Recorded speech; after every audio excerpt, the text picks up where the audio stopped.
दोस्तों, आइए देखते हैं जो बिहार टेक्स्ट बुक की सरकारी पुस्तकें आती हैं उस पुस्तक में वर्ग 6 का कौन सा वर्ग 6 का हम लोगों ने इतिहास का बुक स्टार्ट किया है। इससे पहले हमने इस बुक का 1 से लेके 12 तक के अध्याय को वीडियो अपलोड कर दिया गया है। अगर आप उसको नहीं देखे हैं तो हमारे चैनल पर जाकर देख सकते हैं। उसी कड़ी में यह अगला अध्याय है, अध्याय 13 है। हमने अध्याय 1 में देखा था इतिहास का परिभाषा, डिफिनेशन, इतिहास क्यों पढ़ा जाता है।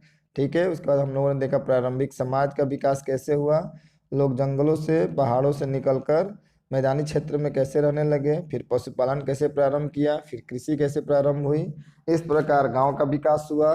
और गांव के बाद क्या हुआ, गांव से बाद शहर बने, शहर से नगर बना, नगर से क्या हुआ, एक बड़ा नगर के बाद से एक साम्राज्य का विस्तार हुआ, एक बड़ा साम्राज्य बना, फिर इस साम्राज्य कैसे विघटित हुए, फिर भारत का संबंध कैसे विदेशों के साथ हुए, ये सब हम लोगों ने क्या पिछले अध्यायों में पढ़ चुका है। अब इस अध्याय में हमें पढ़ना है कि भारत की संस्कृति और विज्ञान के बारे में।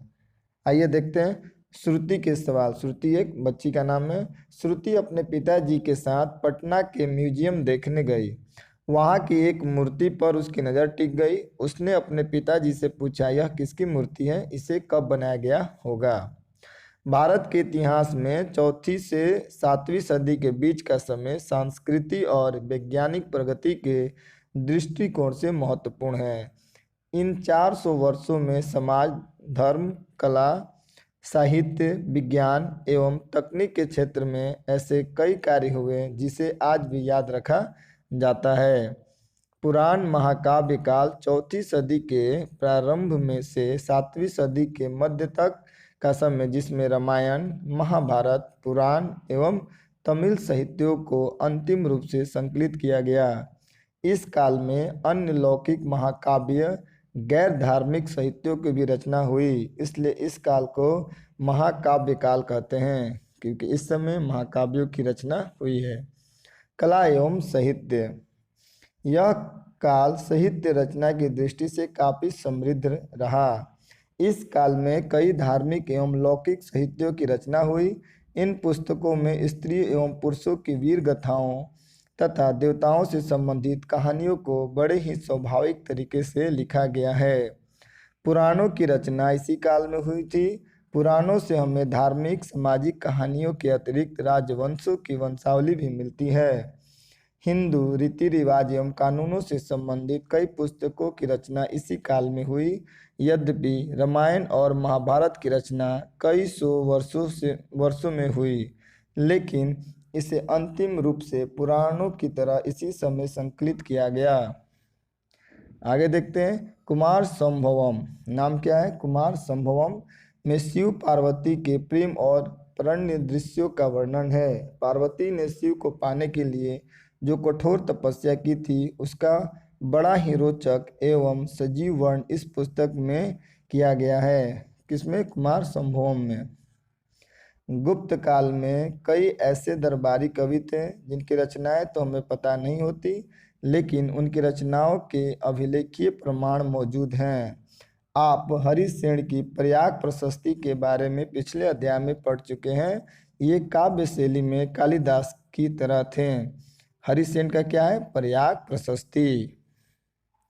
इस काल के महानतम रचनाकार कालिदास हैं, जिसने कविता एवं नाटक दोनों ही क्षेत्र में कई पुस्तकों को लिखा।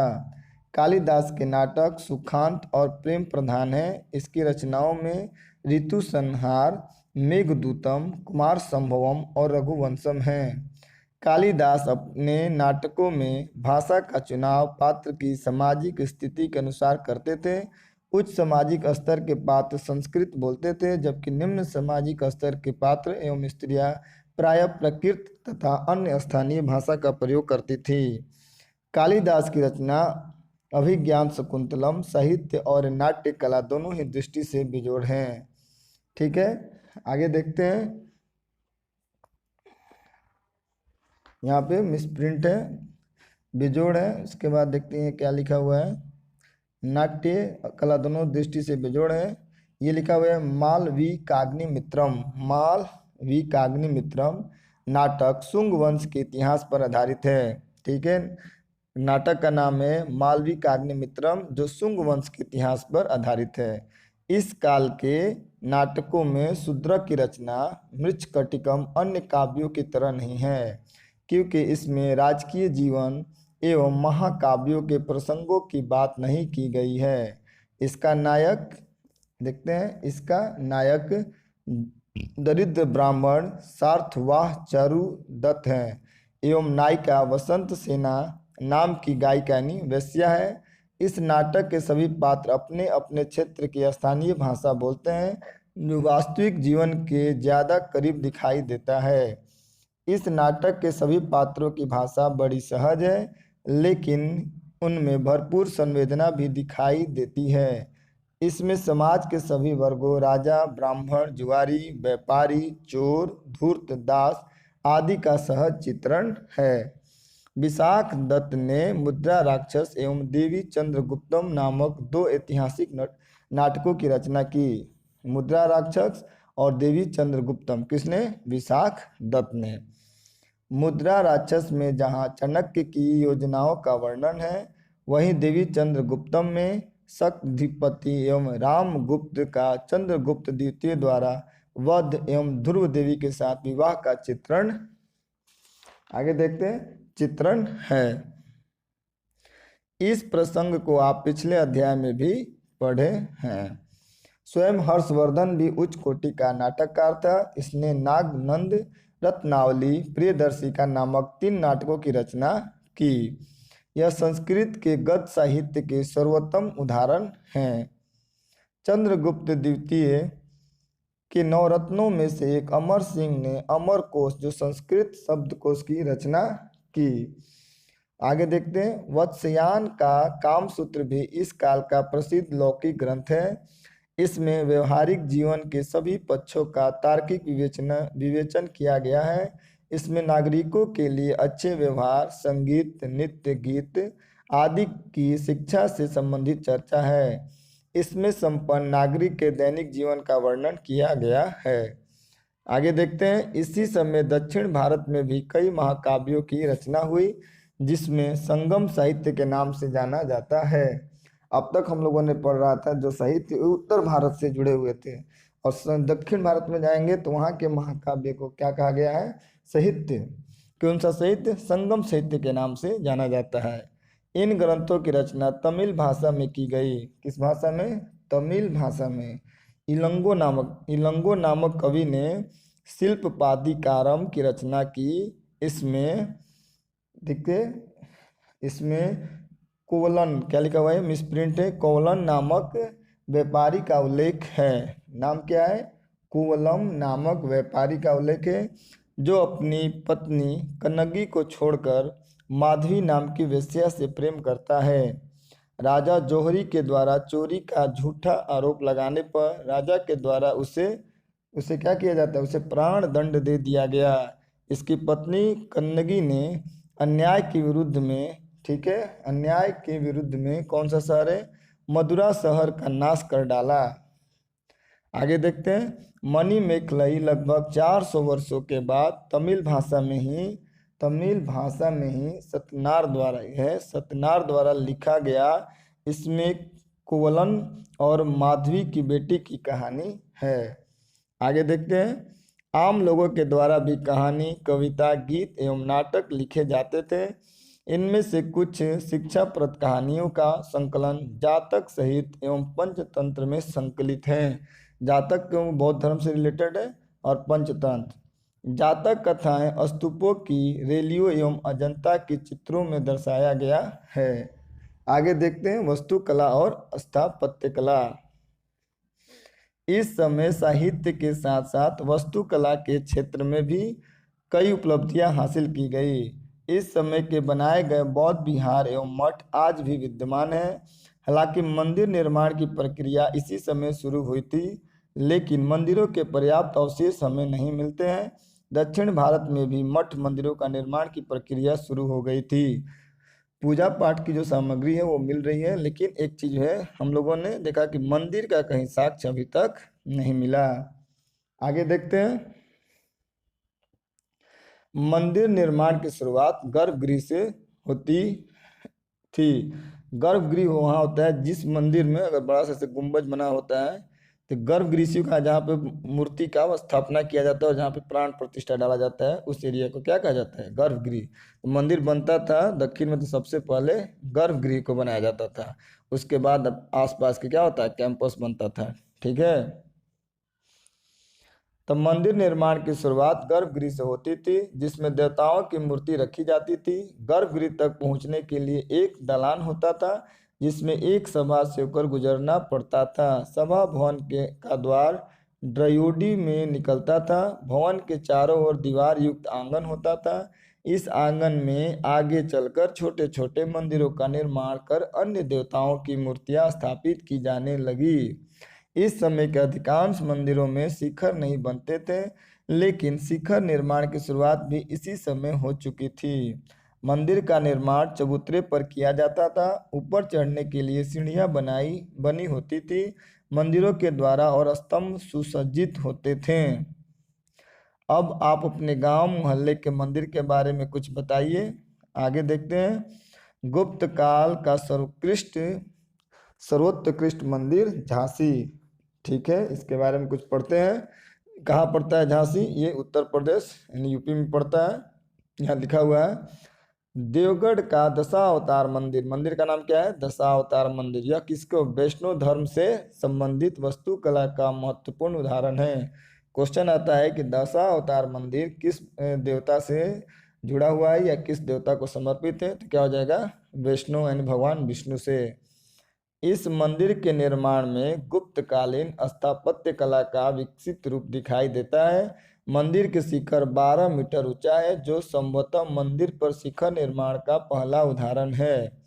दशावतार जो मंदिर बना है इससे पहले मंदिरों के ऊपर शिखर नहीं बन रहे थे, लेकिन यह संभवतः पहला मंदिर है जिसपे शिखर का निर्माण हुआ है। इस मंदिर में 4 मंडप है जो चारों दिशाओं में हैं। गर्भगृह जहाँ मूर्तियाँ रखती हैं, गर्भगृह उसको कहा जाता है जिस गृह में मूर्ति रखा जाता है, माने जो मंदिर का मुख्य उस मंदिर का जो मुख्य देवता होंगे, जो मुख्य मूर्ति बनेगी उसको कहाँ रखा जाता था? गर्भगृह में। ठीक है, और इस पे स्तूप से अलंकृत है। ये फोटो आपके सामने है, ये दशावतार मंदिर का है। इस पे देखिए ऊपर दिख रहा है गुंबज नुमा, ये जो बना है इसी को कहा जा रहा है, इसी की बात हो रही है। ये देखिए इधर से हो गया 1, इधर से हो गया 2, पीछे से होगा 3 और उस साइड से 4। इधर से दरवाजे हो गए, मुख्य दरवाजे पूजा के जाने के लिए। आगे देखिए एरन में बराह और विष्णु के मंदिर है गुप्त काल में। ठीक है, एरान अभिलेख क्या है? एरन क्या है? अभिलेख है। बराह और विष्णु के मंदिर हैं। गुप्त काल में हिंदू मंदिरों के अतिरिक्त बौद्ध विहारों, चैत्यों एवं स्तूपों का निर्माण हुआ। सारनाथ में धामेक स्तूप का, याद रखिए स्तूप का नाम क्या है? धामेक का निर्माण ईंटों से हुआ था। इसका आधार अन्य स्तूपों की तरह वर्गाकार न होकर गोलाकार है। अब तक जो स्तूप थे ज्यादातर कैसे होते थे? वर्गाकार, लेकिन ये कैसा है? ये गोलाकार। स्तूप की कुल ऊंचाई 128 फुट है। इसमें अन्य स्तूपों की तरह चबूतरा नहीं है। यह धरातल पर ही निर्मित है। स्तूप के दीवारों पर बौद्ध प्रतिमाएं रखने के लिए, देखिए अब तक जो स्तूप मिल रहे थे वो बनते थे उसके चारों तरफ चौतरा बना रहता था। यहाँ इसमें चौतरा नहीं है, इसमें चौतरा होता था जिसपे क्या किया जाता है? जिसके फेरी लगाने का काम होता था। ये जो है एकदम गोलाकार है लेकिन ऐसे होता था जो स्तूप, और इसके चारों तरफ चौतरा बना रहता है जिसपे लोग क्या करते हैं? फेरी लगाते हैं यानी घूमते हैं। इस तरह का क्या होता था? चौतरा बना होता था। लेकिन ये जो स्तूप है ये क्या है? गोलाकार है और इसके आसपास चौतरा नहीं है जिसपे लोग भ्रमण करें। इसमें अन्य स्तूपों की तरह चबूतरा नहीं है। यह धरातल पर ही निर्मित है। स्तूप की दीवारों पर बौद्ध प्रतिमाएं रखने के लिए स्थान बने हुए हैं। यह कल्पना आकार एवं सजावट में उत्कृष्ट कोटि का है। इस काल के मंदिर, एक मिनट, इस काल के गुहा मंदिरों का सर्वश्रेष्ठ नमूना उदयगिरी का गुहा मंदिर है। इसे चंद्रगुप्त द्वितीय के सेनापति वीरसेन ने बनवाया था। इसके भीतर एक गर्भगृह तथा उसके सामने मंडप है। इसमें वराह अवतार की विशाल मूर्ति उत्कीर्ण है। दीवारों पर अलंकरण एवं और क्या है, अलंकरण एवं पच्चीकारी भी है, पच्चीकारी भी है। ये देख लीजिए उदयगिरी का, ये हो गया उदयगिरी का गुहा मंदिर। इसको देखिए, उदयगिरी का क्या है, गुहा मंदिर है। ये जो पिलर है और ये हो गया, और ये गुंबज आकार। आगे देखते हैं, बौद्ध गुहा मंदिरों में अजंता, बाघ एवं सितन वासल की गुफाएं महत्वपूर्ण हैं। ये गुफाएं काफी लंबी हैं।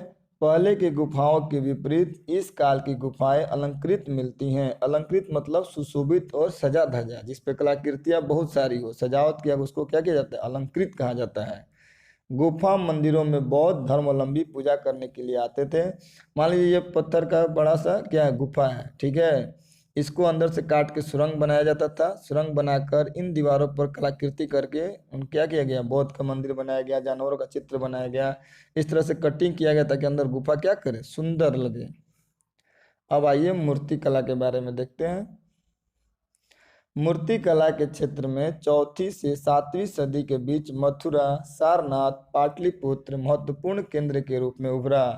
कुषाण कालीन मूर्तियों में जहां शरीर के सौंदर्य का निरूपण किया गया था, वहीं गुप्त काल में मूर्तियों ने मोटे वस्त्र सजाकर प्रदर्शन किए। देखिए कुषाण काल में क्या होता था, जो मूर्तियां बनती थी उसमें, उन मूर्तियों में मनुष्य के अंगों को क्या किया जाता था, काफी अच्छी तरह से उभरा कर बड़ा बड़ा करके दिखाया जाता था।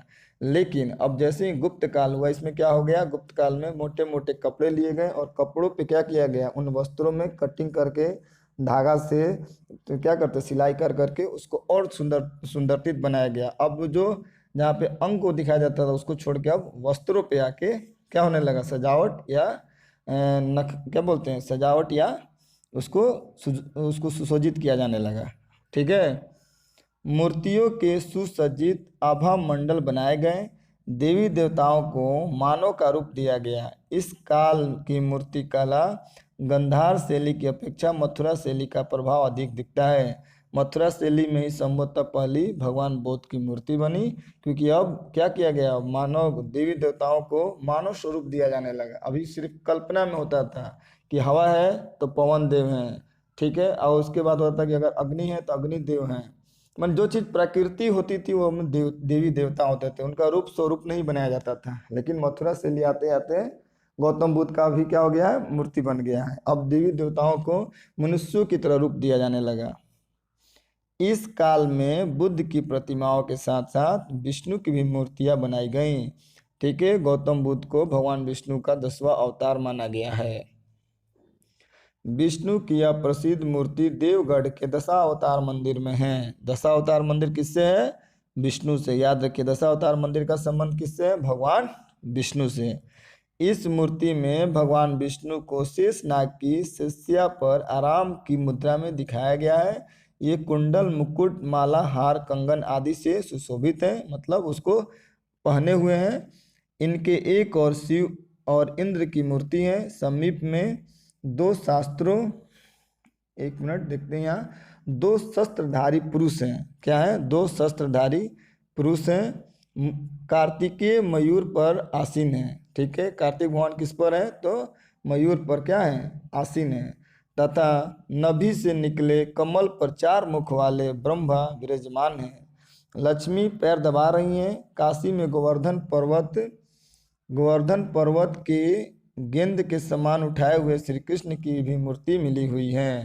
जैसे जहाँ पे गोवर्धन पर्वत को उठाए हुए थे कानी उंगली पर, उसका भी इसमें क्या है, मूर्ति मिला है। इस काल की बौद्ध मूर्तियों में सजीवता एवं मौलिकता दिखाई देती है। भगवान बुद्ध के मूर्तियों के बाल घुंघरेले, उनके आभा मंडल अलंकृत एवं मुद्राओं में विविधता है। इस काल की मथुरा संग्रहालय की बुद्धि मूर्ति एवं सुल्तानगंज से प्राप्त तांबे की मूर्ति जो 7.5 फीट ऊंची है, बहुत ही महत्वपूर्ण है।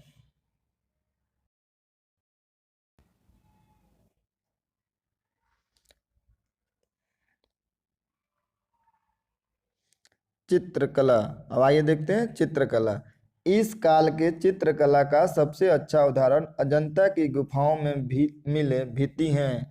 इनमें 3 तरह के चित्रों की प्रधानता है। प्रथम, गुफा की छत एवं कोनों के सजाने के लिए प्राकृतिक सौंदर्य जैसे वृक्ष, पर्वत, नदी, झरने, पशु पक्षी और रिक्त स्थानों को भरने के लिए अप्सराओं, गंधर्वों एवं यज्ञों का चित्रण किया जाता था। जो कोने पे जगह बच जाता था उस जगह पे क्या किया जाता था? अप्सराओं जो खूबसूरत होती थी उनको अप्सरा कहा जाता है, गंधर्वों और यज्ञों का चित्रण मिला हुआ है। पहला हो गया। और द्वितीय भाग में देखिए बुद्ध एवं बोधिसत्व के चित्र, और तीसरे भाग में जातक कथाओं का वर्णित दृश्य है। जातक कथाओं में क्या है? गौतम बुद्ध से संबंधित उनके बचपन की कहानियां हैं। अजंता के चित्रों में रंगों का बड़ा ही सुंदर मिश्रण देखने को मिलता है। इन चित्रों में, ठीक है, इन चित्रों में अपने बालक के साथ अंधे तपस्वी माता पिता, मरणासन राजकुमारी, ज्ञान प्राप्ति के बाद यशोधरा और राहुल का मिलन आदि क्या है इसमें वर्णित है। अजंता की चित्रकारी में जहाँ धार्मिक दृश्यों की प्रधानता है, वहीं बाघ की गुफाओं में संसारिक जो हमारे लौकिक दृश्य, जो हमारे जीवन में घटनाएं घट रही हैं, दिख रही हैं, विषयों का चित्रण है। इन चित्रों से उस समय की वेशभूषा, केश सज्जा एवं अलंकरण मतलब क्या होता है? सजावट होता है। सामग्री की जानकारी मिलती है। यहाँ का सबसे महत्वपूर्ण चित्र संगीत एवं नृत्य से संबंधित है। भगवान बुद्ध से संबंधित भी कुछ चित्र हैं, लेकिन अधिकांश चित्र धार्मिक विषयों से हटकर, जैसे नित्य गान, राजकीय जुलूस, हाथी दौड़, शोकाकुल युति आदि की हैं। इन सभी चित्रों को राजकीय संरक्षण में बनाया गया। जिन शिल्पकारों के द्वारा ये चित्र बनाए गए उनके बारे में हमें जानकारी नहीं मिलती है। इन्हें बनाने में काफ़ी धन खर्च किए गए होंगे। उपरोक्त चित्रों के अतिरिक्त सिक्कों पर भी चित्रकारी की गई, जिन्हें आप पिछले अध्याय में देख चुके हैं। इन सिक्कों में समुद्रगुप्त वीणावादक व्याघ्र पराक्रमांक रूप में दिखाया गया है। उस समय के मंदिरों के दरवाजों पर जो स्तंभ हैं उन पर देवी देवताओं के चित्रों के बड़े सजीव ढंग से उकेरा गया है, मतलब दर्शाया गया है। विज्ञान एवं तकनीक। चौथे से 7वीं सदी के बीच विज्ञान एवं तकनीक के क्षेत्र में विशेष प्रगति हुई। इस समय आर्यभट्ट, वराहमिहिर, भास्कर प्रथम और ब्रह्मगुप्त जैसे गणितज्ञ और ज्योतिष विद्या के विद्वान हुए। आर्यभट्ट इस काल के महान वैज्ञानिक थे, जिन्होंने शून्य का संख्या के रूप में सबसे पहले प्रयोग किया।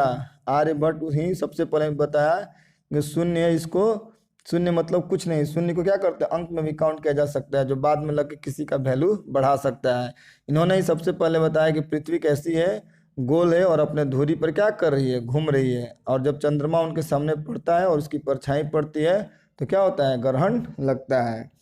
इनकी रचना आर्यभट्टीय है। इनकी कर्म भूमि बिहार में पटना के नज़दीक तारेगना मसौढ़ी नामक स्थान पर थी।